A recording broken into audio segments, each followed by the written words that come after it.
Bonjour à tous et bienvenue sur Elric Studio Jeux de plateau. C'est avec un réel plaisir que je vous retrouve aujourd'hui pour une partie complète de Pax Renaissance seconde édition. Le jeu développé par Phil Clown est paru en français chez Sierra Madre Games en 2020. La proposition contenue dans cette vidéo consiste à présenter le jeu sous son aspect le plus thématique possible, c'est-à-dire que durant la partie, j'expliquerai mes choix, mes stratégies, et je donnerai un éclairage sur les règles quand ce sera nécessaire. L'idée étant de limiter la profusion de règles, puisqu'il existe déjà sur YouTube des vidéos consacrées à cet aspect du jeu. Ces vidéos sont de qualité variable, certaines sont très bien, certaines sont plus floues, plus lourdes. Bon, voilà, moi l'enjeu et le challenge un petit peu pour cette vidéo, c'est de vous proposer quelque chose d'assez fluide, avec du sens. D'autant que Pax Renaissance est un jeu dense, d'une grande profondeur, mais à la fois d'une réelle complexité. Ce n'est pas un jeu qu'on peut sortir sur la table comme ça avec des joueurs non initiés, mais en même temps, c'est quelque chose qui vaut le détour. Donc je tenais à le partager avec vous. La vidéo d'aujourd'hui va être organisée en 3 temps. Premièrement, la mise en place du jeu à partir du matériel contenu dans la boîte. Ensuite, la partie en elle-même. Et puis, dans un troisième temps, la conclusion sera consacrée à mes impressions et à quelques observations d'ordre général sur le jeu. Au début de la mise en place, nous allons installer la partie commune à tous les joueurs, à savoir le plateau central, qui va accueillir un certain nombre d'éléments. Ce plateau central est décomposé en 4 parties. D'abord une carte du bassin méditerranéen, avec une moitié, enfin une partie occidentale et une partie orientale. L'Occident est indiqué par ces frises blanches, alors que la partie orientale est repérée par ces frises noires. En dessous, comme dans tout jeu Pax, on trouve un marché de cartes. Le marché de cartes est également divisé en deux, puisqu'on trouve le marché ouest, qui correspond à des cartes nous permettant d'agir sur la partie occidentale, et le marché est, qui va nous permettre d'agir sur la partie orientale de la carte. À gauche, ici, nous allons venir poser sur ces emplacements des cartes liées aux conditions de victoire. Et à droite, on trouve la Chine, qui représente finalement la réserve d'argent, la banque du jeu. Les premiers éléments installés sur le plateau sont les nombreuses cartes du jeu. Elles sont de différents types. On trouve d'abord des petites cartes carrées, subdivisées en deux types. Les cartes de type victoire, il y en a 4 différentes, donc 4 façons de remporter une partie. Et les cartes trône ou roi, je crois que ce sont des cartes roi, monarque, qui vont être installées sur leur trône justement, trône qui apparaissent sur le plateau là sous forme des blasons des différentes maisons. Alors par exemple, on a le roi d'Angleterre Édouard IV, le roi de France Louis XI. Là, c'est Frédéric III, maison Habsbourg pour le Saint-Empire romain germanique. On a David Comnène pour l'Empire byzantin, Mathias Corvin, roi de Hongrie. Ça, c'est pour la partie septentrionale de l'Europe. Ensuite, pour la partie méridionale, nous avons alors Jean sans foi, roi d'Aragon, Qaït Bey de la dynastie des Burjites, ça c'est un sultanat mamelouk. Ici, Henri le Navigateur, un portugais. Le sultan Mehmed II, le conquérant, je crois que c'est lui qui a renversé Constantinople au XVe siècle, enfin la deuxième moitié du XVe siècle. Et enfin le pape Jules II pour Rome et les États papaux. Les 4 cartes de conditions de victoire sont placées sur leur face inactive visible sur leurs emplacements respectifs. Alors pour gagner, nous pouvons chercher une victoire religieuse. On verra à quelles conditions il faut revenir pour remporter la partie. De ce point de vue-là, on peut également chercher à développer un âge féodal à travers une victoire impériale. Voilà. On peut aussi rechercher à atteindre l'âge des galères avec les victoires de la mondialisation, ou encore la victoire de la Renaissance, avec l'avènement des républiques, nouveau régime politique expérimental à ce moment-là en Europe. Voilà pour les premières cartes. Ensuite, nous allons mettre en place le marché. Alors pour ça, nous disposons de nombreuses cartes. D'abord les cartes utilisées pour le marché de l'Est, on le voit avec le E là, elles sont également dotées d'un dos noir. Et puis on a le pendant pour l'Ouest, donc on a également des cartes pour le marché Ouest. Pour une partie solo, on reproduit une configuration de partie à 2 joueurs, qui signifie que nous allons sélectionner 8 cartes pour chaque tas, dans un premier temps. Donc 8 cartes de l'Ouest, 1, 2, 3, 4, 5, 6, 7, 8, et 8 cartes pour l'Est, 1, 2, 3, 4, 5, 6, 7, 8. À ces 8 cartes, nous allons ajouter des cartes particulières qui servent de timer à la partie, qui sont les cartes comètes. Alors on verra leur fonctionnement pendant la partie. Il y a 2 comètes pour l'Est et 2 comètes pour l'Ouest. On mélange tout ça.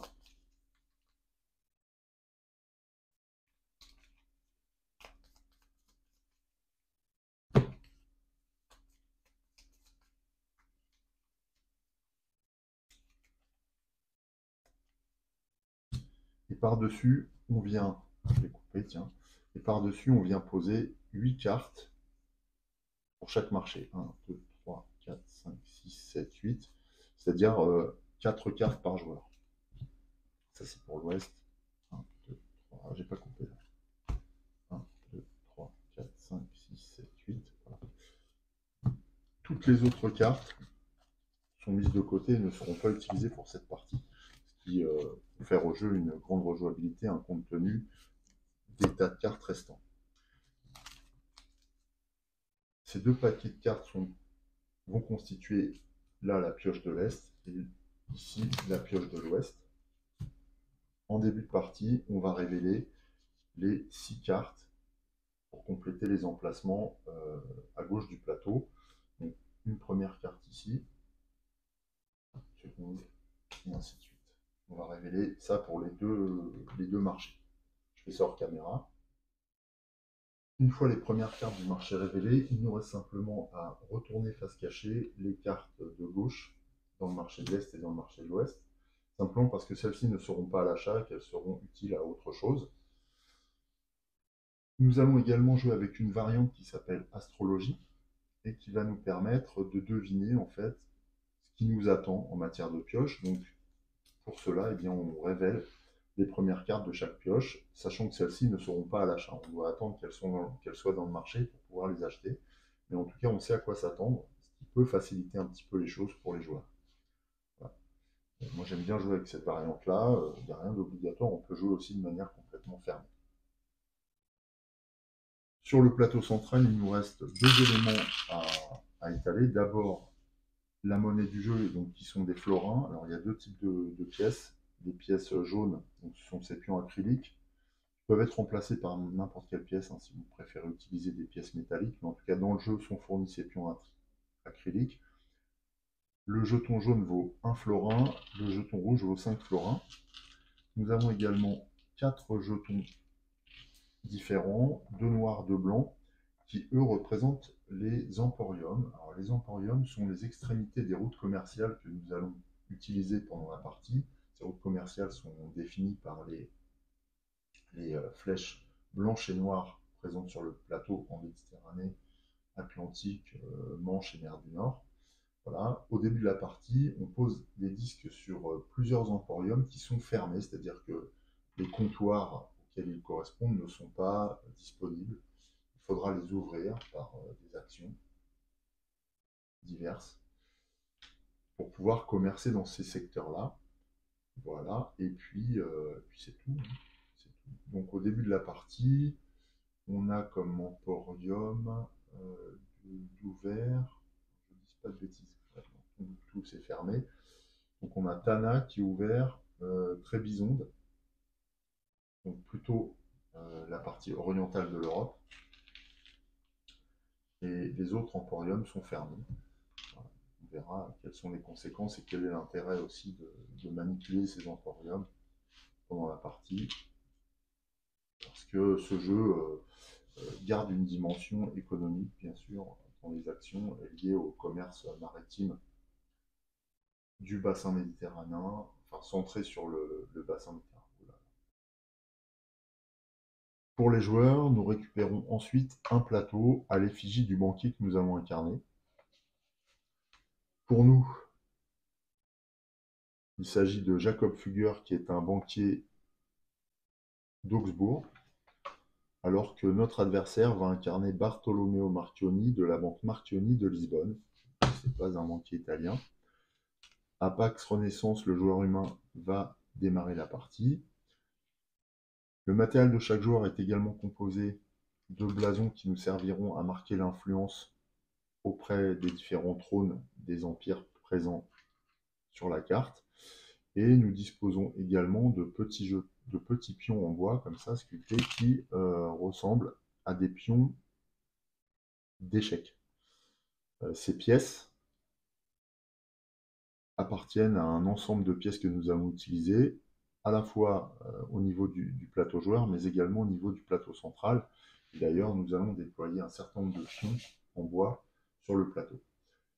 Donc, en ce qui concerne les pions d'échecs, ces derniers représentent en début de partie des concessions commerciales que nous avons.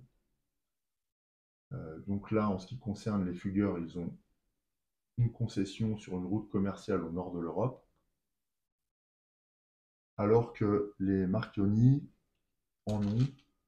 Alors quand on joue à 4 joueurs, ils en ont une également, mais quand on joue en solo, ils détiennent déjà 3 concessions, à savoir une concession sur chaque point de départ des joueurs. Voilà, donc c'est 1 contre 3. Donc il y a déjà un déséquilibre au profit de notre adversaire. Lui aussi va posséder ses blasons, on verra là-dessus.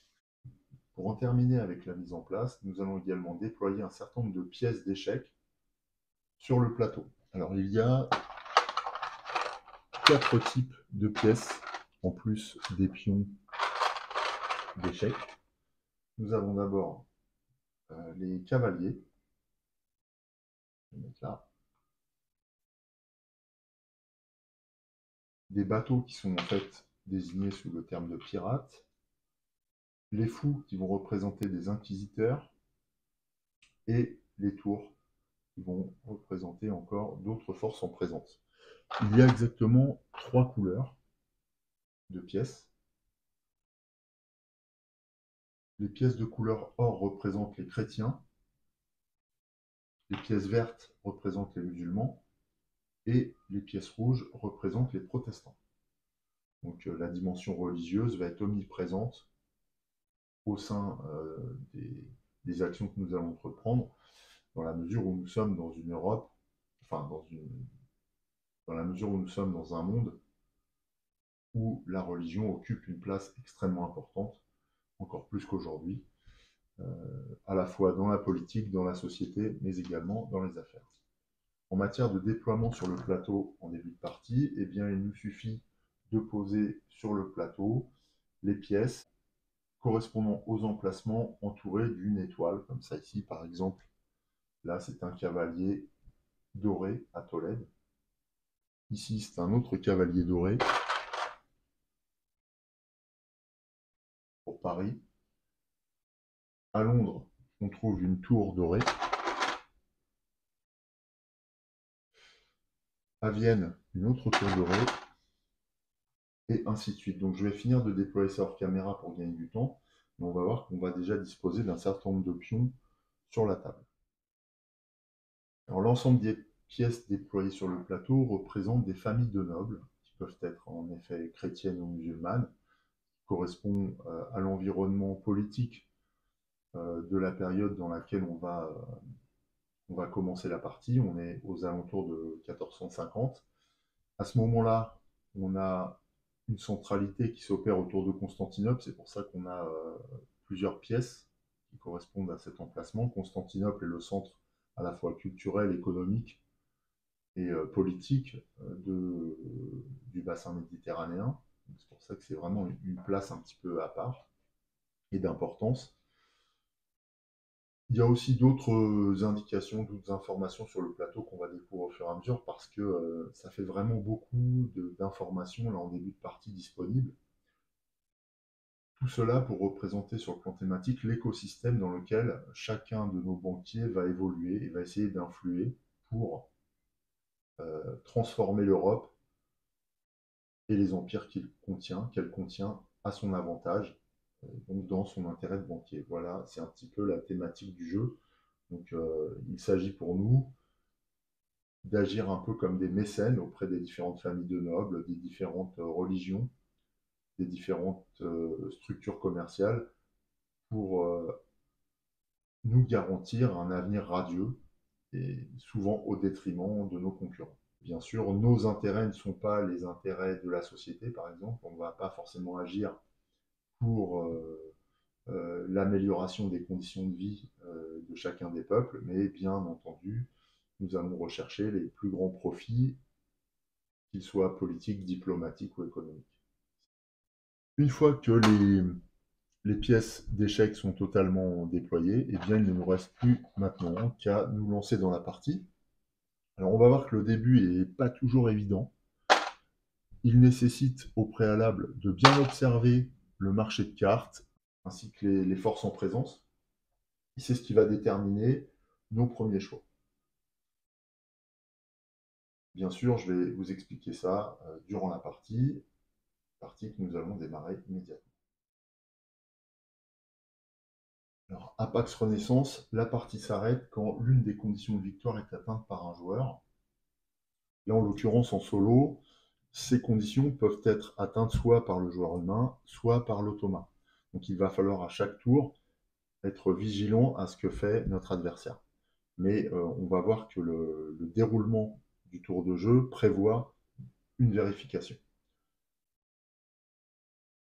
Comment s'organise un tour de jeu, justement? Alors, pour le joueur humain, tout est résumé sur les plateaux. D'abord, nous allons effectuer 2 actions, puis rafraîchir le marché. On rafraîchira le marché si on vient prélever des cartes dans ce dernier, bien sûr. Pour effectuer nos 2 actions, on a le choix entre un certain nombre d'actions différentes. Alors, tout est synthétisé ici, mais sachez qu'on dispose en réalité d'une palette extrêmement étendue d'actions. En tout cas, on peut les résumer de la manière suivante. Il nous est possible d'acheter des cartes, de jouer des cartes, ou de vendre des cartes pour 2 florins. On peut également effectuer des opérations de tableau. Alors le tableau étant l'ensemble des cartes regroupées autour de nos plateaux joueurs. On peut organiser une foire commerciale, c'est à ça que serviront les 2 cartes à l'extrémité gauche de chaque marché. On peut également déclarer ou revendiquer une victoire. Pour ça, il nous faut une action. Voilà comment s'organise le tour de jeu humain. C'est à peu près la même chose pour l'automa, sauf que, à son tour, nous devrons vérifier s'il atteint des conditions de victoire ou non systématiquement, parce que l'automa peut atteindre la victoire de différentes manières, comme nous. Donc il faudra vérifier si l'une des conditions n'est pas atteinte quasiment à chaque fois. En tout cas, dès que le tableau de l'automa va être un peu fourni, il faudra être vigilant sur ce point. Il m'est déjà arrivé dans des parties précédentes de louper la victoire d'un adversaire, et donc j'essaierai d'être vigilant et puis de faire en sorte de jouer correctement durant cette partie. Je vais modifier un petit oubli que j'ai en matière de mise en place, c'est que Bartolomeo dispose en début de partie de 4 florins, alors que nous possédons 3 florins. Évidemment, en contrepartie, nous avons le jeton premier joueur, donc nous avons l'initiative et nous allons pouvoir aller agir en premier, notamment acheter des cartes. Pour ça, avant de nous lancer, je vais réfléchir un peu hors caméra et puis je vous retrouve tout de suite pour vous dire ce que je vais faire et pourquoi je vais le faire. Premier tour donc. La première chose que je vois, c'est que, comme je le disais, la banque Marchionni détient beaucoup plus de concessions que nous, de concessions commerciales. C'est-à-dire que potentiellement, elle peut se faire plus d'argent, parce que les routes commerciales ont une finalité, c'est de générer des profits pour les négociants et donc pour les banquiers. Cette situation nous expose déjà de manière très précoce dans la partie à un type de victoire pour notre adversaire qui est la victoire de la mondialisation. En effet, les conditions de victoire pour l'âge des galères, victoire de la mondialisation, c'est de posséder 2 concessions de plus que chacun de vos adversaires. C'est déjà le cas pour les Marchionni, puisqu'ils ont 3 concessions contre une. Plus, alors ça c'est du prestige, et plus de prestige que chacun de vos adversaires. Le prestige, on va le voir, est un élément qui est disponible sur les cartes à l'achat dans le marché. Là, on voit notamment que le prestige de type exploration ou commerce, je ne sais plus comment s'appelle ce prestige exactement, eh bien, est disponible là justement pour une carte qui relève de l'Empire portugais. Donc, ce qui signifie, en d'autres termes, c'est que nous sommes déjà en sérieux danger, parce que si Bartolomeo acquiert cette carte, qu'il la joue dans son tableau, eh bien, nous nous retrouverons dans la situation de l'âge des galères, c'est-à-dire qu'il aura bien à la fois 2 concessions de plus que nous et plus de prestige d'exploration que chacun de ses autres adversaires. Comme je suis tout seul, il a plus de prestige d'exploration que moi. Ça veut dire que potentiellement, à l'action suivante, il pourrait revendiquer cette victoire. Et ça, en tout début de partie. Donc il va falloir agir vite pour ne pas être tout de suite étouffé par le jeu. À ce propos, Pax Renaissance peut connaître une fin tragique et brutale assez rapidement. C'est-à-dire que la partie peut être rapidement écourtée par les agissements de notre adversaire. C'est clair et net. Donc, en fait, chaque action est importante, chaque erreur est payée cash, et c'est peut-être ce qui se passera d'ailleurs dans cette partie. Toujours est-il que là, voilà, d'un point de vue visuel, vous voyez d'emblée qu'on n'est pas en position très confortable. Après, il est certain qu'il faut connaître les règles pour savoir comment on peut agir. Alors, comment agir justement pour récupérer des concessions pour réduire l'écart entre Bartolomeo et nous, c'est-à-dire que Bartolomeo n'est plus 2 concessions de plus que nous, comme c'est le cas actuellement, ou comment faire pour soustraire ce prestige commercial, donc cette carte, à Bartolomeo, pour pas qu'il l'achète et la place dans son tableau. Eh bien, on a 2 possibilités là tout de suite, même 3, je dirais. Soit on détruit une de ces concessions, c'est possible. En fait, c'est super simple, il suffit de faire appel à des pirates. Pour faire appel à des pirates, eh bien, on va aller chercher par exemple ce type de carte. Quand on fait appel à des pirates, on dispose sur le plateau une pièce de bateau là, qui s'appelle les pirates, justement. Alors là, c'est un pirate chrétien. Et pour obtenir ces pièces, eh bien, on va aller chercher une carte sur laquelle apparaît un bateau. Donc là, normalement, ici apparaît un pirate chrétien, justement. Donc on pourrait tout à fait acheter cette carte, la jouer dans notre tableau. Et à ce moment-là, quand on joue une carte, ça va activer l'agent, donc la pièce qui est indiquée en bas de la carte. Donc ça, c'est une première possibilité. Le fait d'activer un pirate, en Aragon par exemple, ça nous permettrait de lancer ces pirates en Méditerranée et de faire en sorte qu'ils insécurisent suffisamment le commerce pour réduire à néant la concession accordée à Bartolomeo par Aragon. Donc en fait, un pirate tue ce pion de Bartolomeo. Si on vient le mettre ici, on le retire simplement. Voilà, c'est ça. Donc, tout ça en jouant cette carte. Pour pouvoir jouer cette carte, il faut l'acheter. Pour l'acheter, c'est un principe qu'on retrouve dans tous les packs. Eh bien, il va falloir poser des florins sur les 2 cartes précédentes, tout simplement. Donc, il faut avoir assez de florins pour acheter les cartes. Donc ça, c'est la première possibilité. Deuxième possibilité qu'on a, c'est réduire l'écart, c'est-à-dire faire en sorte d'acquérir un pion pour pouvoir le poser à une frontière, les frontières étant les espaces qui bordent chaque empire. Donc là, on a une concession sur cette frontière, mais ici, on a une frontière libre, et là encore une frontière libre. Si je pose un pion ici, j'ai 2 concessions, ce qui voudrait dire que l'écart serait réduit à une concession de plus pour Bartolomeo, ce qui nous mettrait un peu à l'abri par rapport à la victoire de la mondialisation et aux objectifs qu'elle renferme. Pour faire ça, eh bien, nous pouvons acquérir, par exemple, cette carte-là qui nous donne, là en tant que figure, qu'agent, un pion, une concession, et qui nous permet de l'installer quand on joue la carte sur le plateau. Voilà, donc ça c'est la deuxième possibilité. Je vous ai dit 3 possibilités. Oui, troisième possibilité, c'est d'éloigner le danger en acquérant la carte qui présente du prestige, là où les cartes qui présentent du prestige exploration. Donc il faudrait venir acheter cette carte-là pour la soustraire à Bartolomeo. Maintenant la question c'est est-ce qu'on a assez d'argent au début de partie pour acheter cette carte? On dispose de 3 florins, ce qui signifie que pour acheter une carte, il faut venir poser un florin sur chaque carte. Avec 3 florins, on peut maximum acheter les cartes qui sont dans la 3e colonne à partir euh, de la 4e colonne, pardon, à partir de la case de gauche. Donc on voit qu'on ne pourrait pas atteindre cette carte-là. Donc c'est pas là où on va agir. Donc nos moyens d'action sont déjà réduits par rapport à ça. Après, on peut aussi, c'est une dernière possibilité, accepter le risque et se dire, de toute façon, Bartolomeo, dans un premier temps, ne va pas pouvoir agir sur tous les aspects de la victoire en une seule fois. Donc peut-être qu'on aura le temps. Lui, ce qui est sûr, c'est qu'il a 4 florins en départ, donc potentiellement, il peut venir acheter jusqu'à, donc 1, 2, 3, 4, jusque-là. Donc potentiellement, il peut venir récupérer cette carte, ce qui serait extrêmement dangereux pour nous.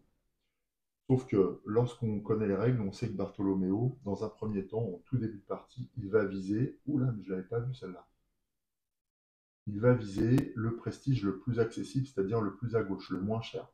Donc il va venir chercher cette carte-là. Alors s'il achète cette carte-là, on est mort.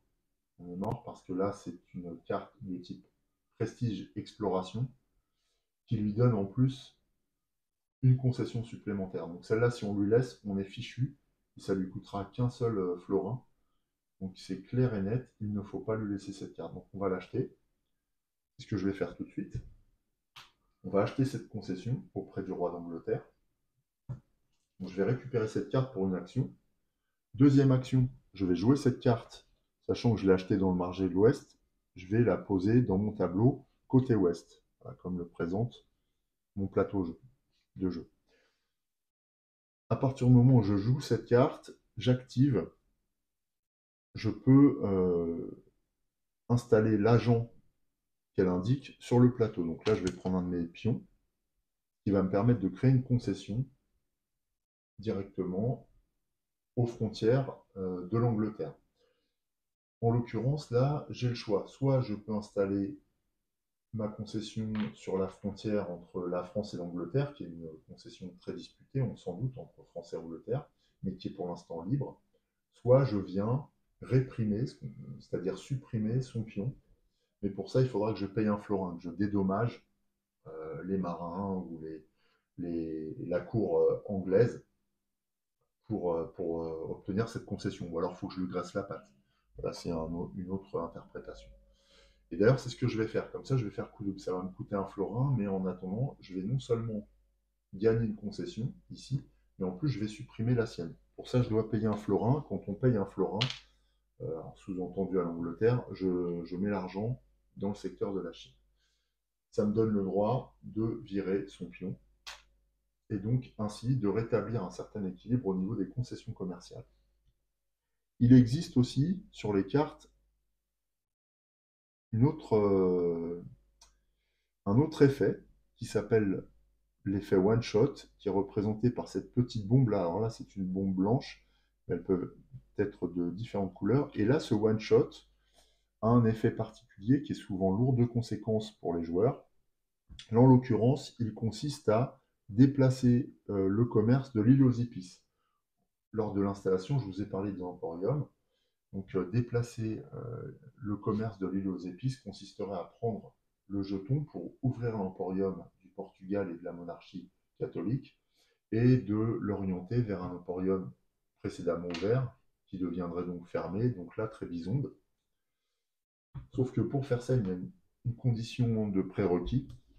Enfin, il y a un prérequis, c'est de disposer d'un prestige d'exploration, mais d'un prestige d'exploration qui serait déjà dans notre plateau, dans notre tableau, pas celui qu'on vient de jouer. Donc là, celui qu'on a ne compte pas. Et la vérité, c'est que là, je n'en dispose pas. Donc je ne peux pas transformer cet emporium en emporium ouvert au détriment de Trébizonde. Trébizonde qui est pour l'instant à l'avantage de Bartholoméo, mais qui va peut-être à un moment changer d'aspect. En tout cas, ce qui est sûr, c'est que là, maintenant, influencer suffisamment le commerce pour déplacer la destination de ces routes commerciales. Donc voilà, donc ce one-shot ne va pas s'appliquer. Ici, sur la carte, on trouve aussi euh, un, petit, euh, un petit contenu thématique qui nous donne à traduire l'illustration que présente la carte. Toutes les cartes sont illustrées de manière différente. Là, il s'agit de la Compagnie des marchands aventuriers, et l'auteur nous dit, en 496, Henri VII d'Angleterre délivra des patentes à Cabot et fils, les autorisant à naviguer à la recherche d'autres routes maritimes occidentales vers l'Asie. Malgré une bulle papale interdisant l'expédition lors de sa deuxième tentative, Jean Cabot, ci-dessus, débarqua au Canada et il fut le premier Européen à le faire depuis les Vikings. Donc on voit que les initiatives privées se font fi parfois des autorités suprêmes que sont les autorités féodales du moment, aussi bien religieuses que laïques. Donc c'est intéressant. Donc non, cette carte, je l'ai récupérée et je l'ai jouée. Donc d'avoir acheté, je récapitule, ça m'a coûté une action, et de jouer cette carte, ça m'a coûté une autre action. Après, ce que je fais à partir de la carte, c'est compris dans le fait de jouer l'action. On voit que le bandeau blanc là contient encore de la place. Sur cet espace, il peut y avoir d'autres icônes sur lesquelles on reviendrait plus tard. Donc là, c'est par exemple le cas ici. Ces icônes représentent des opérations, aspects sur lesquels on reviendra plus tard. Là, on n'en a pas. Une fois que j'ai effectué mes deux actions, je dois procéder au rafraîchissement du marché. Donc je glisse les cartes et les pièces qu'elles contiennent potentiellement vers la gauche et je réalimente le marché pour combler les espaces manquants. On joue toujours avec l'option astrologie, donc on révèle la carte sur la pioche. Voilà. Alors, on est toujours en situation tendue puisqu'il reste une carte expédition disponible sur le plateau et Bartholoméo pourrait tout à fait s'en emparer. D'ailleurs, ce sera peut-être le cas. Maintenant, c'est moins grave puisqu'on a réduit l'écart des concessions. Donc, on n'est plus dans cette condition de victoire. Deux concessions de plus que chacun de vos adversaires. Là, il en a 0 de plus. Hein. On est à égalité. Donc, même s'il acquiert cette carte, la partie ne s'arrêtera pas. Par contre, ça reste dangereux comme situation. Mais ce n'est pas encore fini, d'autant que nous aussi, on a un prestige expédition. Donc voilà comment on a agi pour se mettre un peu à l'abri des choix et des actions de Bartholoméo pour l'instant, mais c'est qu'une solution d'attente. On peut être sûr qu'il ne va pas nous laisser faire. C'est maintenant à lui d'agir d'ailleurs. Donc je récapitule d'abord le tour de jeu de l'adversaire. Le tour de jeu de l'adversaire est constitué des étapes suivantes. Vérifier si l'adversaire est victorieux, donc c'est indispensable. Donc il faut vérifier s'il réunit l'une des conditions de victoire, enfin l'ensemble des conditions pour l'une des victoires possibles. Donc là, par exemple, il s'agirait, en victoire religieuse, de gagner si vous avez plus de prestige dans la religion suprême que chacun de vos adversaires. Cela suppose de savoir ce qu'est le prestige. Alors le prestige, je vous l'ai dit, hein, c'est ces petits icônes-là. Donc le prestige religieux, c'est un symbole différent, mais il y a plusieurs prestiges religieux possibles. Et la religion suprême, c'est une condition particulière liée aux religions, à savoir à la couleur des pièces d'échecs. Mais on reviendra sur cet aspect un peu plus tard. Ça vous donne simplement une vision sur une deuxième condition de victoire. On va faire ça au fur et à mesure du jeu pour balayer les quatre ensemble. Toujours est-il que là, la question qui se pose, c'est que va-t-il faire après avoir vérifié si l'adversaire est victorieux? Là, pour le moment, il ne l'est pas, puisque le risque lié à la mondialisation s'éloigne. Donc que fait Bartolomeo? Eh bien, ce qu'il va falloir d'abord, c'est déterminer le plan d'action et l'objectif de l'adversaire. Pour ça, nous avons tout un process à suivre qui est assez complexe de prime abord, mais qui petit à petit devient logique, qui devient de moins en moins pesant à fur et à mesure qu'on joue. Ensuite, nous devrons déterminer les actions à exécuter.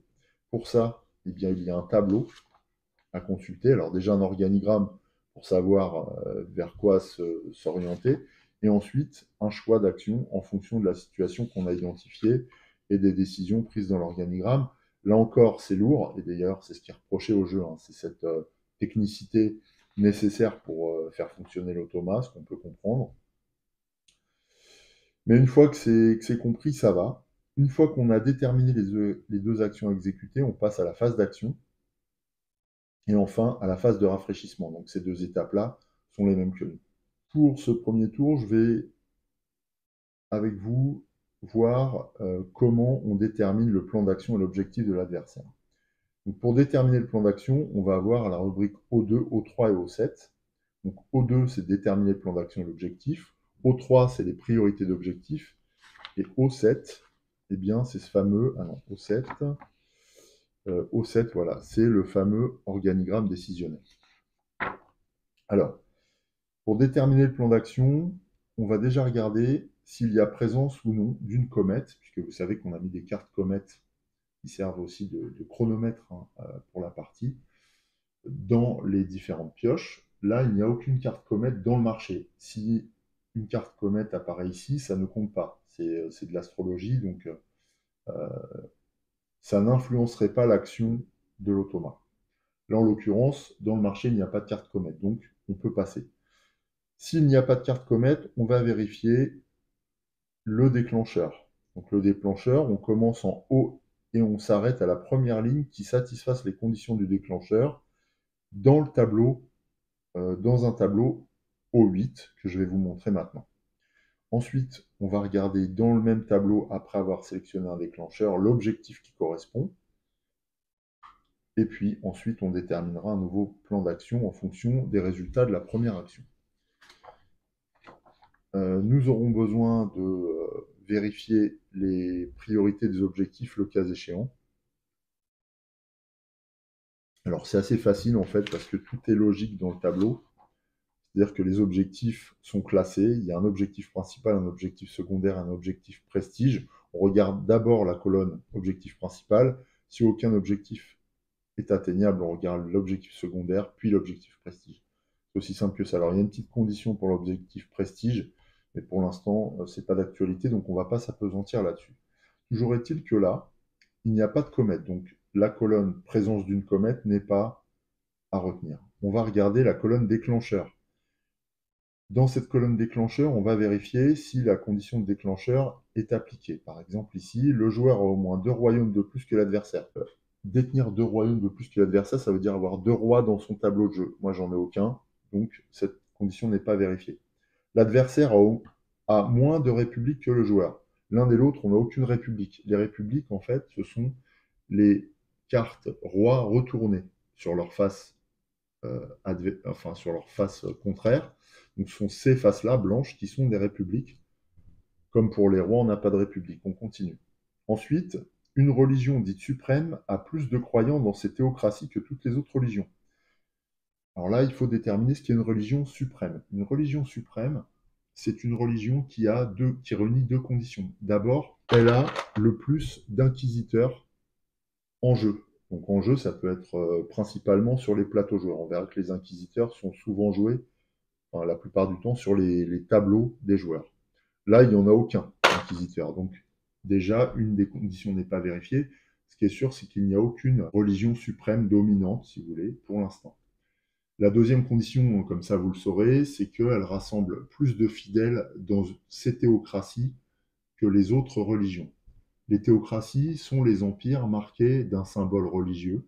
Par exemple, ici, nous sommes dans une théocratie chrétienne en ce qui concerne les États du pape, ou alors, ici, nous sommes dans une théocratie musulmane en ce qui concerne le sultanat mamelouk. Les théocraties, voilà, sont indiquées par le symbole de religion dans l'empire. Alors pour l'instant, il n'y a que ces deux théocraties-là qui existent, et chacune comprend un croyant, puisque dans ma théocratie chrétienne des États du pape, j'ai une famille de nobles dorés qui représente un croyant, alors que dans le sultanat mamelouk, j'ai une famille de nobles représentée par cette tour qui représente un croyant. Donc je suis bien à égalité. Donc non seulement je n'ai aucune religion qui dispose d'inquisiteurs, et en plus, on connaît un équilibre dans le nombre de croyants dans les théocraties de deux religions différentes. Tout ça pour vous dire qu'il n'y a pas de religion suprême pour l'instant. Ça viendra, peut-être, en fonction de nos actions et de celles de l'Ottoman, mais pour l'instant, ce n'est pas le cas. Donc ça, c'est une notion qui est difficile à comprendre, mais une fois qu'on a compris, ça va plutôt bien. Voilà. Par contre, ça évolue assez vite, donc il va falloir surveiller. Donc on continue. Le joueur a au moins 2 concessions de plus que l'adversaire. Heureusement que nous. C'est-à-dire que, alors le joueur c'est nous, hein, l'adversaire c'est l'Ottoman. Donc là, le joueur a le même nombre de concessions que Bartolomeo, hein. Donc, on est à égalité de ce point de vue-là, donc cette condition n'est pas non plus vérifiée. Donc on passe à la ligne suivante, ligne 6. L'adversaire a encore ses 2 actions disponibles ce tour. C'est le cas, Bartolomeo n'a pas joué. Donc puisqu'il a ces 2 actions disponibles ce tour, eh bien on regarde l'objectif principal qui va consister à acheter et jouer la carte la plus à gauche possible qui a du prestige. Marché de l'Est, c'est égalité. Donc là, on revient dans le marché et on cherche les cartes à gauche qui ont du prestige. Donc dans le marché de l'Ouest, on a les gonfaloniers qui a du prestige. Il a même un double prestige, lui. Loi et mécène. Alors, voilà.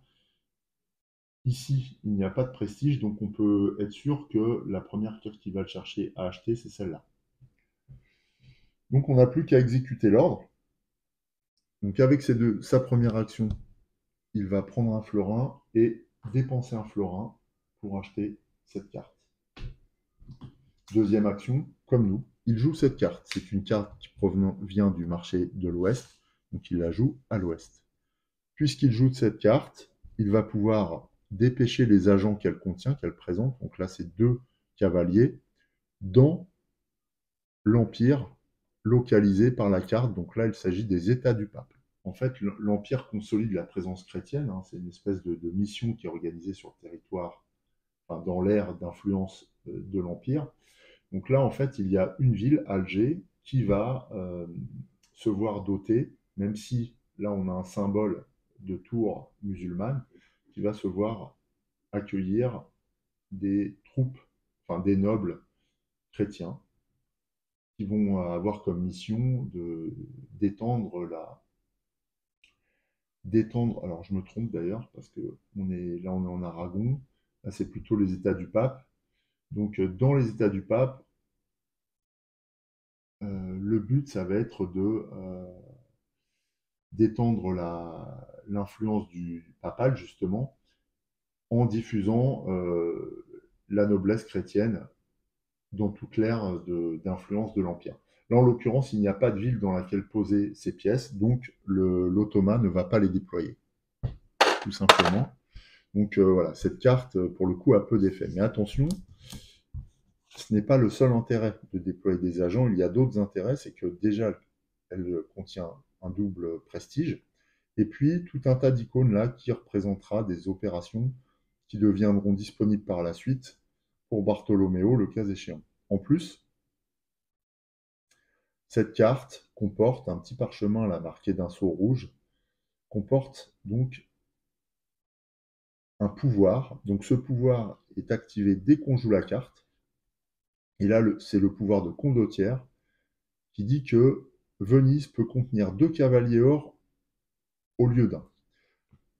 Donc ça veut dire que là, par rapport aux agents, nous allons pouvoir mettre en place finalement un deuxième cavalier or à Venise.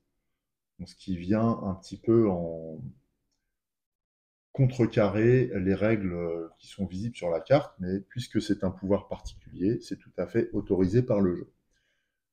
Voilà pour l'action de Bartolomeo, c'est même ces deux actions, puisqu'il a acheté premièrement, joué deuxièmement. Son tour est terminé, il n'y avait pas d'autre ordre à respecter, c'est de nouveau à nous de jouer. Maintenant que j'ai détaillé vraiment finement le tour de chaque joueur, le mien et celui de Bartolomeo, on va essayer d'avancer de manière un peu plus fluide et plus thématique. On continue de percevoir la situation comme dangereuse, puisque même si pour l'instant Bartolomeo fait des ronds de jambes au pape Jules II, bon, ça ne porte pas vraiment à conséquence, bien qu'il ait consolidé la présence chrétienne dans l'État papal, ce qui n'est pas vraiment choquant, hein, en l'occurrence, et encore moins au XVe siècle. Donc bon, ça, c'est pas ce qui m'inquiète. On est encore loin de cette condition de victoire, bien que, si on considère le deuxième aspect de la religion, comment elle s'appelle, suprême, c'est que là, en l'occurrence, s'agissant d'une théocratie, on voit que les États du pape ont plus de croyants à l'intérieur que le sultanat mamelouk. Donc on a une des deux conditions du schisme Orient-Occident qui est en train de se manifester. Donc attention à ça quand même. C'est quoi la deuxième condition?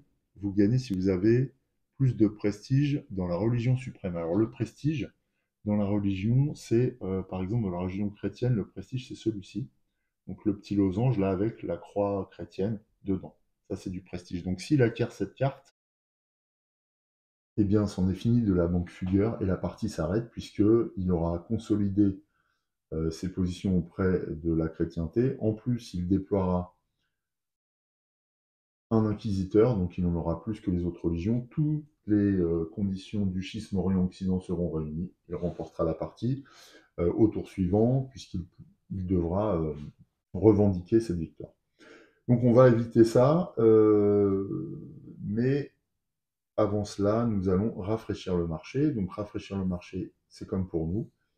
Il fait glisser l'ensemble des cartes vers la gauche et on révèle ici une nouvelle carte dans le cadre de l'astrologie. Alors ça, c'est une carte pirate qui nous intéressera peut-être. On la découvrira un peu plus tard. On poursuit avec notre second tour. Avant cela, je vais modifier une petite erreur que j'ai faite.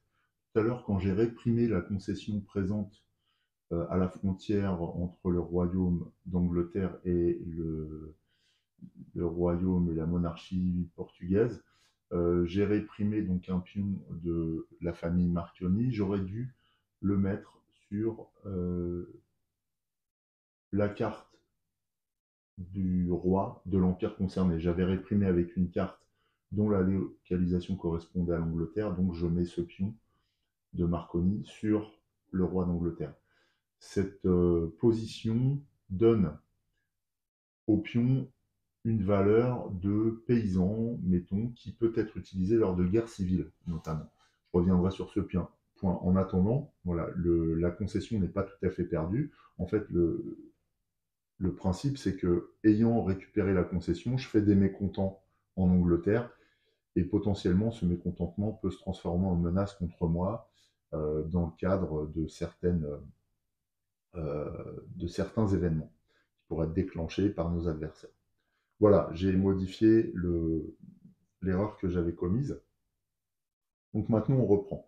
Alors, comme tout à l'heure, en observant le plateau et les cartes, je me rends compte, puisque on a vu dans le tour de Bartolomeo que celui-ci avait consolidé son influence auprès du pape et de l'Église catholique. Nous savons qu'il y a une carte extrêmement dangereuse ici. Et donc, je pense qu'on ne va pas avoir le choix que de l'acheter pour soustraire cette tentation d'exercer une influence trop forte de la part de Bartolomeo sur le Saint-Siège.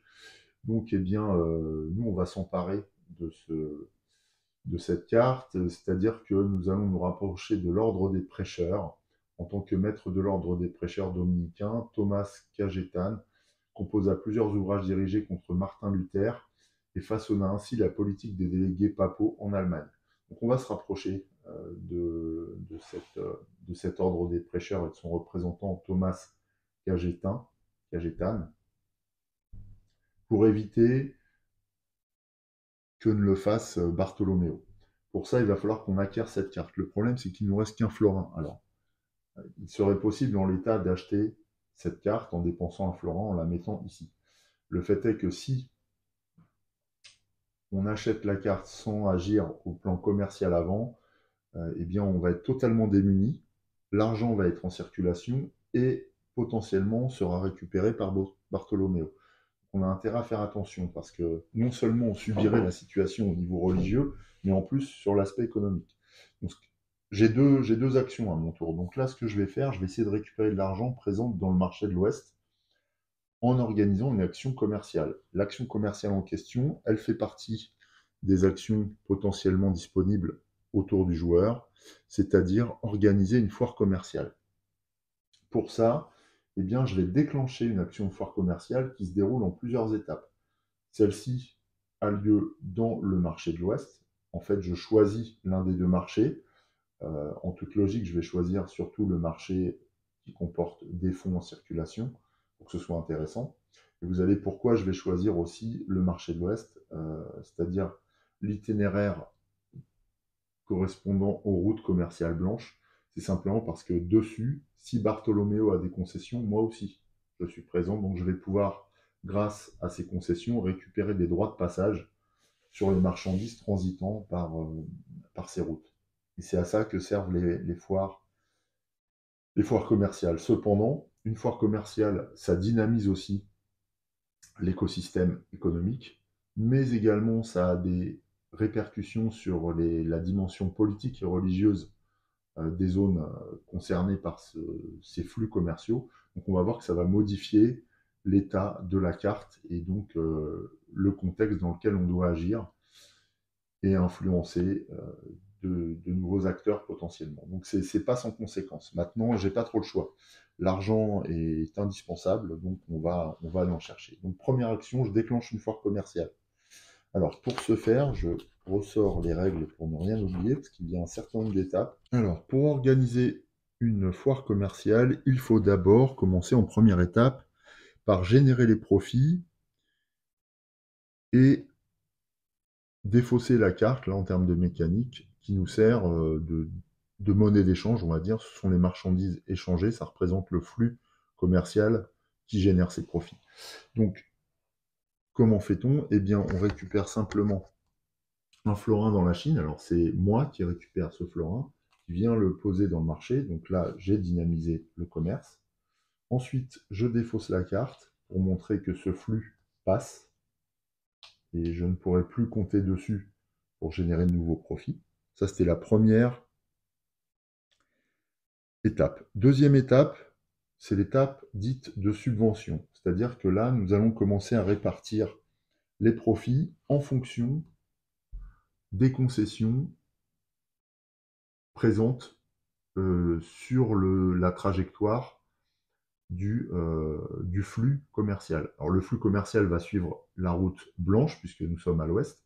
Donc il va partir de Trébizonde pour se diriger vers Lübeck et Nuremberg, enfin c'est Lübeck on va dire, vers le Saint-Empire romain germanique qui fait le tour de la carte. Et comment distribue-t-on les profits? Eh bien la règle est la suivante. Parmi les capitaux rassemblés dans le marché concerné par la foire commerciale, le premier florin est versé à celui qui est à l'initiative de la foire. En l'occurrence, là, c'est Jacob qui récupère un florin. Ensuite, les florins restants sont répartis entre les différents concessionnaires présents sur le trajet. En l'occurrence, si on part de Trébizonde, eh bien on suit la route, on passe par la Hongrie, on passe par l'Empire ottoman, les États papaux, et là une première concession appartient à Bartholoméo, ce qui signifie qu'il empoche un premier florin, donc c'est à mon désavantage. On continue de suivre la route, et là ensuite, eh bien, c'est notre propre concession qui est sur le trajet, qui nous permet de récupérer ce florin également.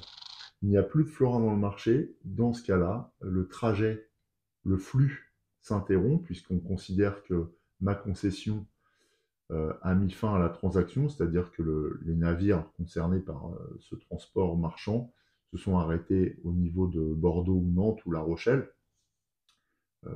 Ouais. Et donc, là c'est Bordeaux d'ailleurs. Et donc, il n'y a plus de marchandises, il n'ira pas plus au nord, tout s'arrête. Donc, on va considérer que la fin du voyage commercial s'interrompt au niveau de ma concession, c'est-à-dire à la frontière entre le royaume portugais et le royaume d'Angleterre. Autre étape, eh bien c'est l'étape de distribution des troupes. Comme je vous le disais, tous ces échanges ont fortement dynamisé l'écosystème, donc il y a des mouvements de nobles et de troupes sur le trajet de ce flux. Donc on va partir également de Trébizonde, et là, dans la mesure où c'est nous qui avons déclenché, c'est nous qui décidons des pièces à poser sur le plateau. Donc dans chaque royaume, dans chaque empire traversé par la route, eh bien, nous allons pouvoir appeler une troupe. Donc une troupe, c'est une pièce, hein, soit une tour, soit un cavalier. Mais attention, tout en respectant les contraintes de la carte. Donc là, en l'occurrence, comme on joue un petit peu la carte, nous,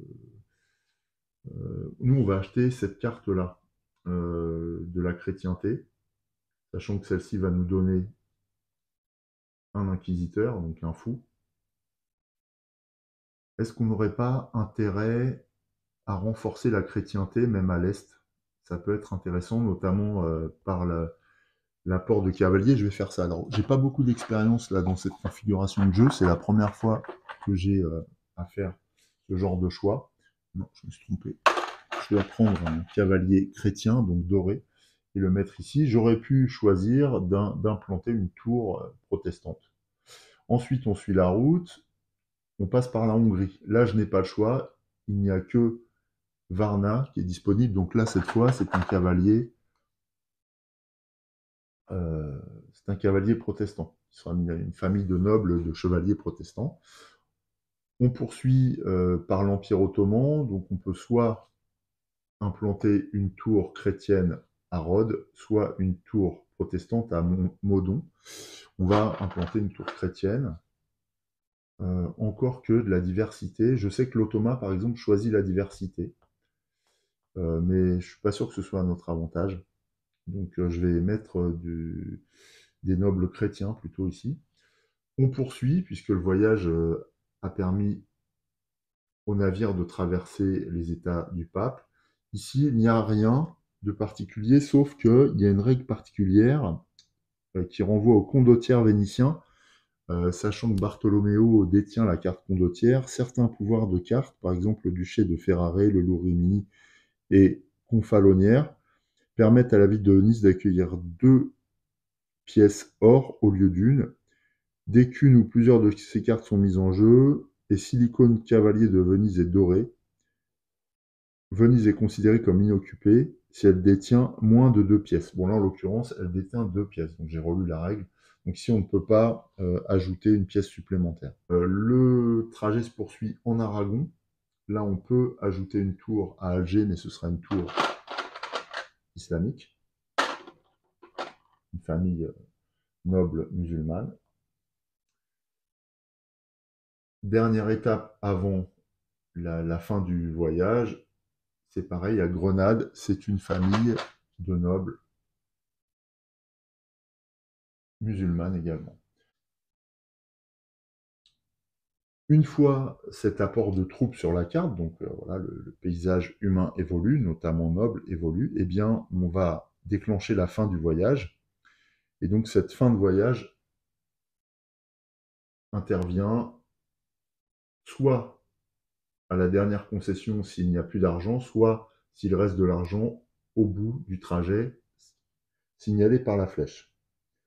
Dans le cas où il y aurait eu des profits restants, les pièces seraient restées sur le marché de l'Ouest jusqu'à accueillir un nouveau une nouvelle carte, et voilà, on les aurait mis sur la carte. Donc vous voyez que c'est une action qui est lourde de conséquences, qui à la fois nous a permis de nous renflouer au niveau trésorerie, qui a enrichi au passage Bartholoméo. Bien sûr, lui, il a des concessions en Méditerranée, donc il profite de ces échanges commerciaux nécessairement, thématiquement, tout est cohérent.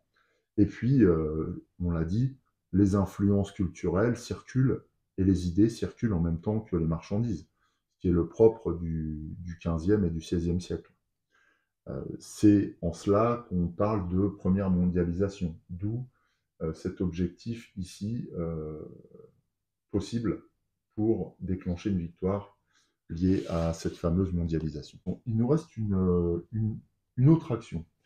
Je vais utiliser celle-ci pour acquérir l'ordre des prêcheurs tout de suite parce que si je ne le fais pas, lui va le faire, dans la mesure où cette carte comporte du prestige, et s'il le fait, on va être dans la difficulté puisque la théocratie chrétienne des États papales rassemble 2 chrétiens, alors que la théocratie islamique du sultanat mamelouk comporte un seul chrétien, puisqu'elle n'est pas été concernée par le flux commercial, hein, on le voit. Ce flux n'est pas passé par cet empire-là, donc il ne faut pas s'y tromper. S'il était parti de ce point, là en revanche, il aurait été traversé par le flux commercial et j'aurais mis une tour, mais ce n'est pas le cas. Donc on a toujours un seul croyant, de toute façon on a un seul croyant musulman dans cet État islamique. Il ne peut pas concurrencer la chrétienté en matière de suprématie dans ce cadre-là. Donc il nous faut absolument acquérir cette carte. C'est embêtant parce que de cette manière, on subit un peu le jeu, mais par contre, là, je vais pouvoir acheter cette carte pour un florin, ce qui est assez bon marché, on va dire.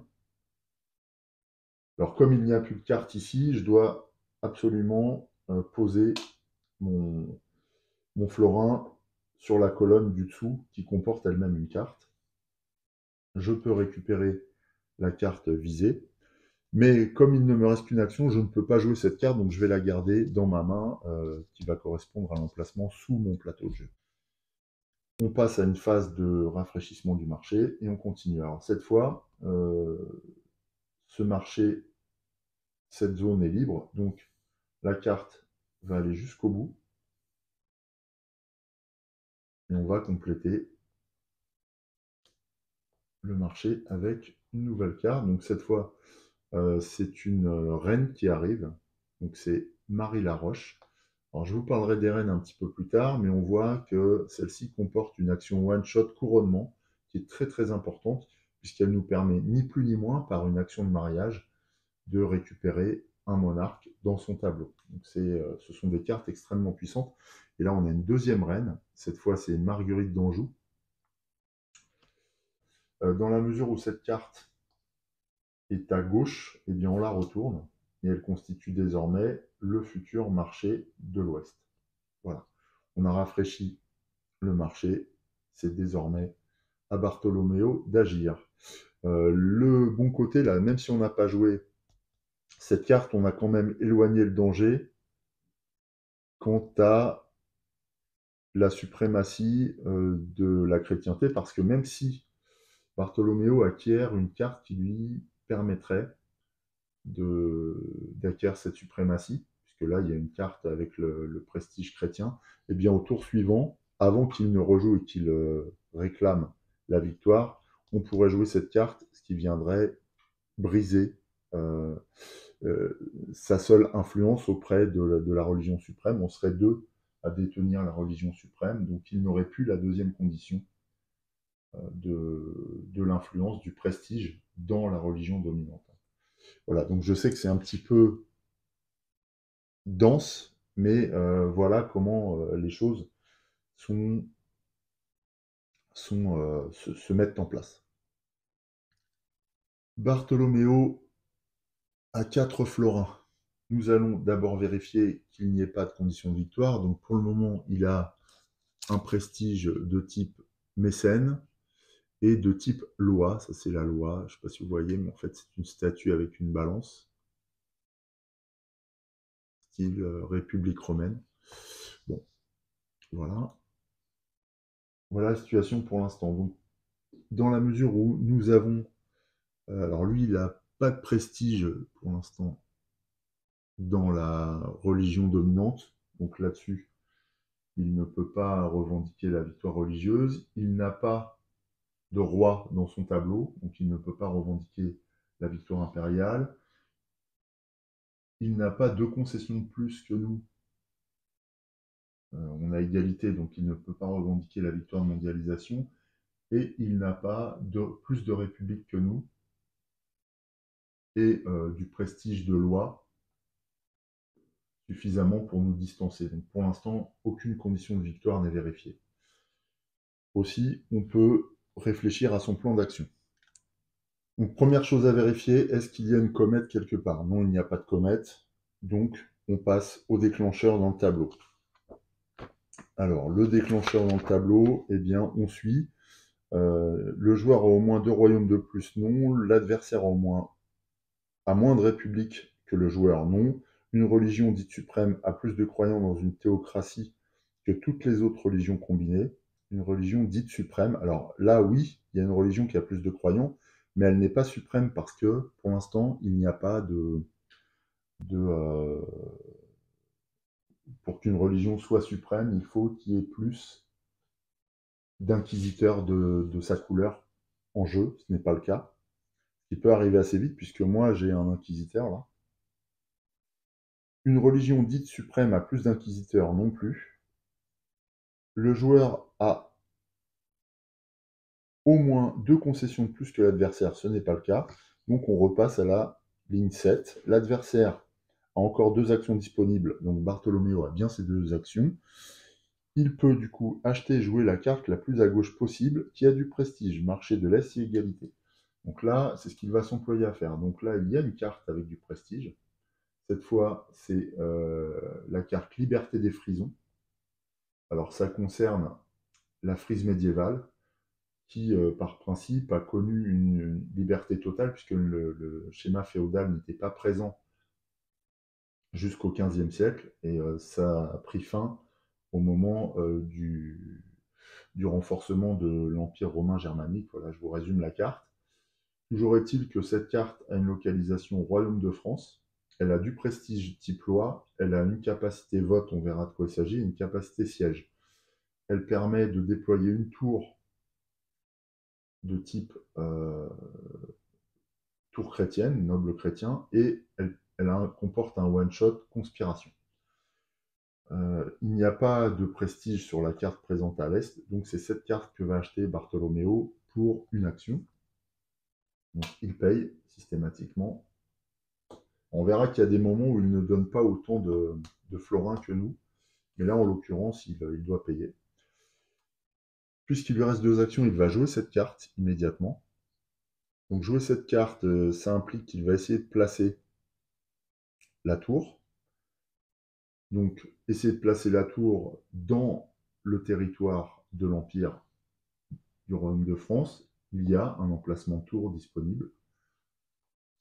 Donc c'est ce qu'il fait. Il fait venir, il implante des nobles.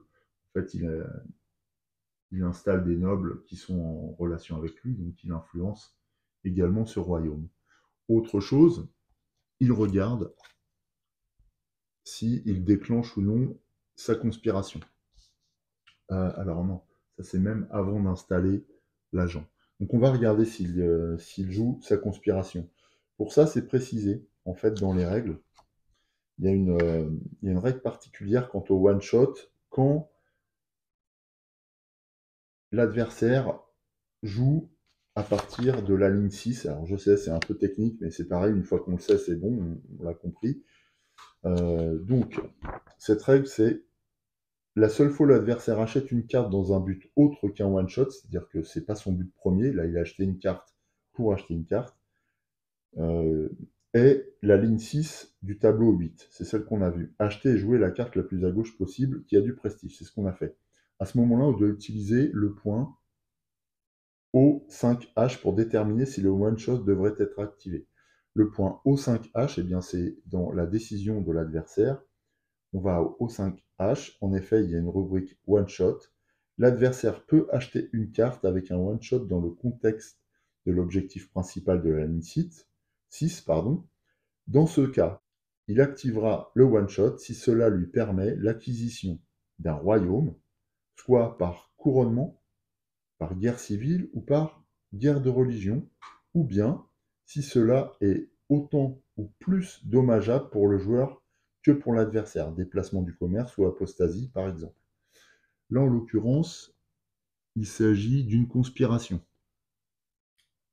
Donc, ce qu'il va faire, il va déclencher ce one-shot, dans le cas présent, puisque une conspiration correspond à une forme de guerre civile. On va voir ça tout de suite, le temps que je sorte la règle.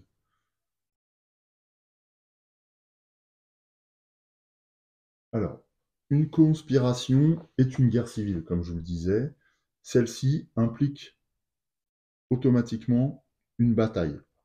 Une bataille revient à opposer des troupes d'attaquants et des troupes de défenseurs. Pour déterminer ça, la règle prévoit.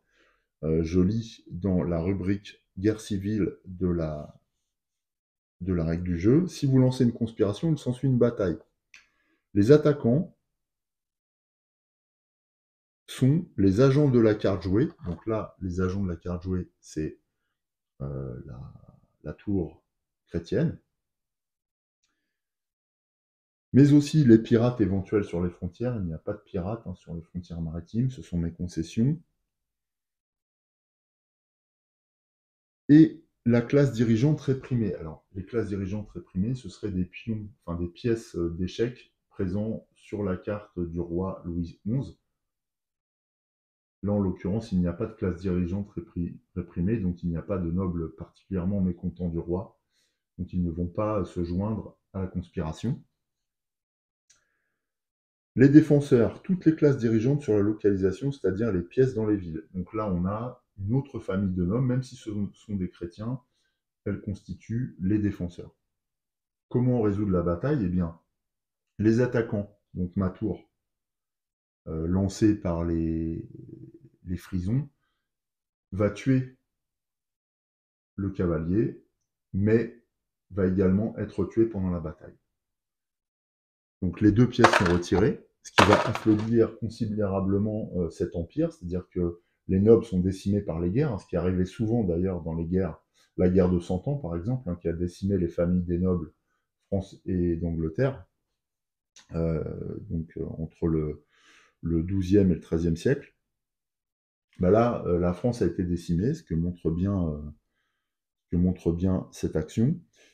Dans la mesure où aucun des deux camps n'a survécu, il n'y a pas de nouvelle implantation de famille ici, et il n'y a pas véritablement de victoire. Conséquence de cela, il n'y a pas de changement de régime. Si jamais, par cette action, Bartholoméo avait réussi à imposer une nouvelle famille dans l'Empire, dans le royaume de France, eh bien, il aurait remporté le roi, logique, puisque cette nouvelle famille noble aurait engendré une nouvelle dynastie. Or, il aurait récupéré le roi et l'aurait mis dans son tableau. Bartholoméo a effectué ces deux actions, il nous reste simplement à rafraîchir le marché. Donc là, ça a été assez vite. Donc les deux reines sont en jeu, aussi bien Marie la Riche que, ah oui j'ai dit la Roche, c'est la Riche, que Marguerite d'Anjou. Et on va regarder ce qui nous attend. Eh bien, c'est l'Armada d'Almeida, ensuite, qui peut se pointer. Alors, c'est une nouvelle concession. Potentiellement, cette carte m'intéresserait fort. Bon, toujours est-il que là, c'est un nouveau tour pour moi. Alors, ce qu'on va faire, on va encore faire un tour complet, c'est-à-dire que je vais jouer, Bartholoméo va jouer, et puis je mettrai fin à ce premier épisode pour vous laisser digérer toutes ces informations qui jalonnent nos tours de jeu et qui illustrent parfaitement la profondeur thématique et mécanique du jeu. Alors en main, j'ai l'ordre des prêcheurs. Alors, ça me démange de le jouer, surtout que je peux le jouer n'importe où dans un empire de l'Ouest. Ça, c'est une particularité de cette carte. Comme j'ai ce symbole, je peux le jouer partout, en fait, que ce soit au nord ou au sud de l'Occident. Je peux jouer cette carte dans n'importe quelle localisation. qui veut dire que je peux potentiellement déclencher une croisade dans n'importe quelle localisation. Par exemple, ici, si je veux réprimer une pièce, là, alors réprimer, ça veut dire toujours soit éliminer, soit envoyer une famille nobiliaire sur la carte d'un noble, enfin d'un roi. L'avantage de réprimer des pièces nobles, ça rapporte de l'argent quand on ne les tue pas. Ouais. En plus, ça me permettrait de disposer d'un inquisiteur chrétien et de disposer également d'une influence religieuse chrétienne. Ça pourrait peut-être m'amener à une situation de victoire religieuse. Vous gagnez si vous avez plus de prestige dans la religion suprême que, que chacun de vos adversaires. Ouais, ça peut être intéressant, hein. Parce que là, les états du pape ont plus de croyants. Si je joue cette carte, j'aurai un inquisiteur, donc la chrétienté deviendra, enfin le catholicisme deviendra la religion suprême. Et du coup, il me suffira de revendiquer cette victoire en tant qu'action pour gagner la partie.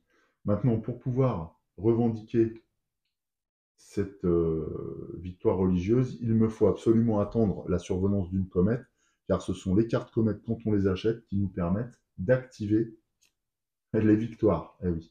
Mais toujours est-il que là, ça nous met quand même dans une situation très confortable. Par contre, ça nous coûte une action. On va regarder quand même ce qu'on peut faire autrement, puisque je n'ai qu'une carte en main. J'ai le droit à un maximum de 2 cartes en main. Sauf carte particulière qui nous autorise à dépasser cette limite, mais sinon, on est limité à 2 cartes en main. Alors, qu'est-ce qu'on pourrait récupérer? On pourrait aussi récupérer, alors là, ce sera intéressant, marine franco-ottomane, ce qui nous permettrait de lancer en Méditerranée des pirates chrétiens, et ce qui nous favoriserait une menace immédiate vis-à-vis des concessions de notre adversaire. Ça c'est bien ça, ça j'adore. Ensuite, alors lui, il a combien de florins? Ah, je vais avoir du mal à me retenir à faire ça. Il a 3 florins, donc potentiellement, il peut faire 1, 2, 3. Donc il peut acheter 1, 2, 3, il peut acheter 7 cartes ou 7 cartes. Celle-ci a du prestige. Donc il aurait du prestige exploration qui le rapprocherait de la victoire mondialisation. Et il y a 2 concessions, ouais, enfin il en est loin quand même pour l'instant. Après, est-ce qu'il en a déjà du prestige exploration? Non, il n'en a pas. Mais il y a des chances qu'il acquiert cette carte. Ouais, tant que je n'ai pas activé de, de carte victoire et qu'il n'y a pas de conditions spécifiques, il y a peu de chances qu'il fasse autre chose qu'acheter une carte. Bon, maintenant, ça peut vite basculer, ça risque de basculer assez vite d'ailleurs. Bon, je vais avoir du mal à résister quand même, j'ai bien envie de faire ça. Celle-ci aussi me plaît,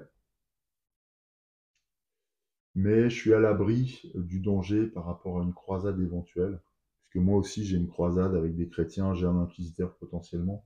Donc je suis prêt à ça.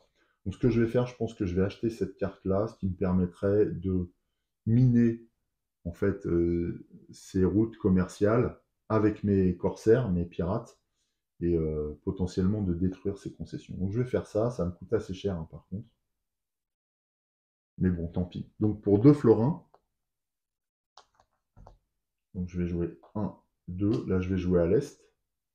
Enfin à l'est. Je vais jouer une carte que je vais mettre dans mon tableau à l'est. Je vais lancer la marine franco-ottomane. Et oui, c'est une alliance, donc ce sont des espèces de galères, orientales à rame. Elles font penser aux navires de Cléopâtre. Et la localisation de cette action est l'Aragon. Donc je vais acheter pour une action et jouer pour une deuxième action cette marine franco-ottomane. D'ailleurs, comme j'ai déjà un prestige d'exploration, je vais pouvoir activer le one-shot de déplacement du commerce. Ça, c'est super aussi. Donc allons-y. Deuxième action, je joue ma carte marine franco-ottomane. Je lance mes pirates. Ah, ça va être excellent. Alors, lancer ces pirates, ça permet de placer un pirate sur une des frontières de l'empire concerné par la localisation. Là, c'est l'empire d'Aragon. Je choisis où je lance mes pirates. En l'occurrence, je vais les lancer où il a sa concession. Quand je lance des pirates ou sur une frontière où il y a une concession, cette concession est tuée immédiatement. Cette fois, elle est tuée, elle n'est pas réprimée. Donc je lui mets dans sa réserve et je ne la laisse pas sur la carte du monarque. Les pirates sont présents. Ils font régner la terreur sur ces routes commerciales, mais je leur ai donné un billet d'ordre et en fait, ils agissent pour moi. Ce sont des corsaires. Je vais juste vérifier que je ne gagne pas d'argent. Parce que si je gagnais de l'argent, ce serait bien, mais je crois pas. Non, bah, je ne gagne pas de florins. Bon, j'ai gagné le fait que sa concession ait disparu, donc c'est un manque à gagner important pour lui. Ça, c'était mon action de piraterie. Je vais également déclencher le one-shot, qui consiste à déplacer le commerce de Novgorod. Donc, le commerce de Novgorod, il est au nord, c'est un emporium noir qui est fermé. Je l'ouvre et je vais fermer à la place Tana. Voilà. Ce qui fait que là, en plus, potentiellement, s'il réussit à implanter de nouvelles concessions sur la partie orientale de la carte, eh bien, il aura du mal à à s'implanter. Du coup, toutes les pièces qui étaient sur la zone sont réprimées, donc ce cavalier va dans l'Empire byzantin. Il est très mécontent qu'on ait changé les termes des contrats avec le comptoir de Tana. Donc potentiellement, il peut fomenter une conspiration ou un coup d'État, enfin ce qu'on veut, quoi. Il peut se liguer contre nous à un moment donné. Ça, c'est pour notre one-shot. Voilà. Deuxième, donc nos actions sont terminées. On va simplement vérifier les conditions de victoire. Donc là, on a 2 prestiges navigation et nous avons, alors il lui reste une concession, donc on n'en a que 2 concessions. Donc il nous manque une concession pour pouvoir prétendre à la victoire de la mondialisation. Vous gagnez si vous avez à la fois 2 concessions de plus, ouais, c'est ça, et plus de prestige exploration que chacun. On a bien plus de prestige, mais il nous manque une concession pour distancier la famille Marconi.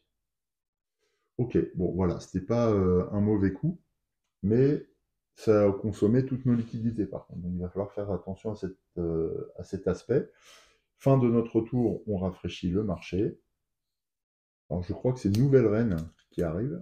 Ouais, c'est une reine, c'est Sophie Paléologue. Magnifique carte. Cette princesse byzantine épousa Ivan II le Grand de Russie, devenant aussi grand-mère d'Ivan le Terrible. Excellent. Ok. Alors je galère un peu à lire les cartes parce que c'est écrit tout petit, mais voilà, il y a toujours une petite thématique sympa à découvrir. Et décidément, c'est une nouvelle reine qui fait son apparition. Donc c'est Despira Atteint qui rentre dans l'échiquier politique, potentiellement, enfin qui rentrera. Voilà, donc là, il y a juste 4 reines sur le marché, même 5, je ne l'avais pas vu celle-là. Une, 2, 3, 4 et potentiellement 5 reines qui vont chercher à se marier. Donc ça peut être très très important pour la suite des événements, notamment atteindre la victoire de la Renaissance avec des républiques. On verra pourquoi, ou alors la victoire impériale peut-être. Si vous avez au moins 2 cartes rois, souverains ou vassaux, de plus que chacun de vos adversaires. Ouais, s'il achète les reines, là, ça peut déclencher des couronnements. Ouh, ça va être chaud. Ça va être très très chaud. Alors là, le contexte a grandement évolué, puisque au niveau religion, on a la domination d'une... Ah bah non, pas encore, puisqu'il n'y a pas d'inquisiteur. Non, non, je dis des bêtises, j'ai pas joué ma carte inquisiteur. Au niveau de la mondialisation, Il n'y a pas toutes les conditions requises non plus. Donc non, pour l'instant, je pense qu'il va rester sur l'achat de cartes. On va regarder. Je reprends le tableau parce que je ne le connais pas par cœur. Alors, déjà, est-ce qu'il gagne? Non, il est loin de gagner en termes d'influence. Il n'est pas bon. Par contre, lui, il a 2 prestiges lois. Alors, 2 prestiges lois, ça renvoie à cette condition de victoire, la victoire Renaissance. Donc, vous gagnez si vous avez à la fois plus de République et au moins 2 prestiges lois de plus que chacun de vos adversaires. Il a bien 2 prestiges lois de plus que moi. Donc, ça, c'est dangereux. Mais il n'a pas de République. On en est loin. Alors, les républiques, pour les obtenir, il faut retourner les cartes rois. Alors, ça se fait en plusieurs étapes. Donc, je pense qu'on est encore à l'abri. Mais ça va conditionner peut-être son action. Y a-t-il une comète? Toujours pas. Donc, on va regarder les déclencheurs. Alors, le joueur a au moins 2 royaumes de plus que l'adversaire. Moi, j'ai pas de royaume. Qu'on soit là. Et l'adversaire a encore ses 2 actions. Oui. Donc, Bartholoméo va jouer. Il va aller chercher une carte pleine de prestige. Et donc, eh bien, il en a 2 possibles, le plus à gauche. Celle-ci ne comporte pas de prestige. Par contre, Medersa San I Seman comporte du prestige exploration et la carte jésuite qui comporte un prestige chrétien, chrétienté. Dans ce cas-là, puisqu'il y a égalité dans la disponibilité du prestige, il va choisir de préférence le marché de l'Est. Pour acheter une carte, Bartholoméo va devoir payer systématiquement sur la carte du marché. Mais en revanche, quand il y a des pièces, quand il y a des florins déjà présents sur les cartes face visible, il ne repaye pas, lui. Il y a une espèce de réduction, un avantage, donc on considère que cette carte est déjà acquise. Donc il prend directement sa carte sans dépenser d'autres florins. Cette carte donc va concerner l'Empire ottoman, donc Constantinople et ses environs. Elle comporte un prestige exploration, on l'a vu. Elle comporte également un pouvoir, navigation astronomique. Vos prestiges mécènes comptent comme des concessions pour une victoire de la mondialisation. Alors le prestige mécène, eh bien mécène c'est ça. Et donc ça compte comme une concession. Donc là on considère qu'il n'a pas une concession mais 2 pour comptabiliser une victoire de la mondialisation, aussi bien pour lui que pour moi. C'est-à-dire que là, pour le distancer réellement, il faut que j'ai 2 autres concessions supplémentaires. Il faut que j'arrive à 4 concessions pour réunir les conditions de mondialisation. Lui aussi d'ailleurs, mais voilà. Par contre, il en a 2 là, puisqu'il en a une sur le plateau, plus cette carte-là, grâce à ce pouvoir. Ok, par contre, cette carte ne comporte ni agent, ni one-shot. Elle est jouée, et il va la jouer directement, puisqu'il va rester 2 actions, il la joue à l'est. Son tour était assez court, alors il se met à l'abri aussi de la menace commerciale qu'on fait peser, enfin de la menace économique qu'on fait peser sur sa banque. Voilà, donc ce coup-ci, on a un peu retourné les choses. On voit que la partie est tendue. À chaque coup, en fait, eh bien, l'une et l'autre banque doivent se défendre des agissements de l'autre. On voit aussi l'efficacité de l'automat. C'est ce qui va constituer les premières réflexions que je vais vous livrer dans une conclusion intermédiaire qui va clore ce premier épisode et puis on continuera à découvrir les rouages de ce jeu dans un épisode à venir rapidement sur la chaîne. Allez, on se retrouve tout de suite pour mes impressions à ce point de la partie. Pour les joueurs qui aiment les jeux profonds, eh bien, Pax Renaissance est un bon tirage. Pour ceux qui aiment les jeux tendus, Pax Renaissance est une bonne sélection. Pour ceux qui aiment les jeux complexes, Pax Renaissance est au rendez-vous. Pour ceux qui aiment les jeux avec des règles limpides, Pax Renaissance peut être au rendez-vous à condition de bien se préparer, c'est-à-dire bien lire les règles du jeu, car une fois qu'on est rentré dans la logique de filet clown, tout est rationnel, en fait. À chaque point correspond une référence, à chaque référence correspond une donnée, à chaque donnée correspond une mécanique, à chaque mécanique correspond un processus que le jeu nous demande d'appliquer pour réussir à placer les pièces, à récupérer des cartes, à effectuer des one-shots, etc. D'ailleurs, je suis en train de voir que je n'ai pas réalimenté le marché. Je le fais tout de suite. Mais voilà, on n'est pas embêté de ce point de vue-là. Pour ceux qui aiment jouer en solo, malheureusement, c'est la délicatesse du jeu, dans la mesure où l'automa est difficile à manœuvrer. Il comporte beaucoup de règles d'abord, qu'il faut connaître. Et celles-ci sont sujets à interprétation parfois, ce qui peut ne pas faciliter la détermination des décisions et des actions qui sont nécessaires pour savoir comment agit l'adversaire. Donc c'est vraiment le point le plus délicat qui s'oppose à nous. Maintenant, quand on a pris l'habitude et quand on accepte aussi la marge d'erreur potentielle que représente cette interprétation, euh, eh bien, le jeu devient plus souple et on parvient, notamment en s'aidant de la logique liée à la thématique, à comprendre où veut en venir le concepteur du jeu et comment fonctionne finalement l'automa au coup par coup. Voilà, je pense qu'on ne prend pas vraiment de risque, même à se tromper. C'est un jeu qui tolère quand même l'erreur.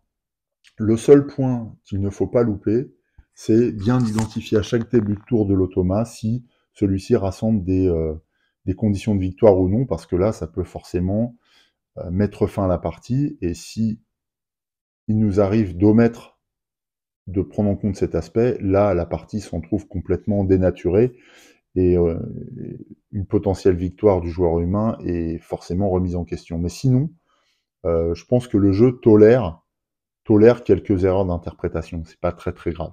Voilà, vraiment le point à identifier et à surveiller absolument à chaque tour, c'est si l'automa ne rassemble pas les conditions de victoire.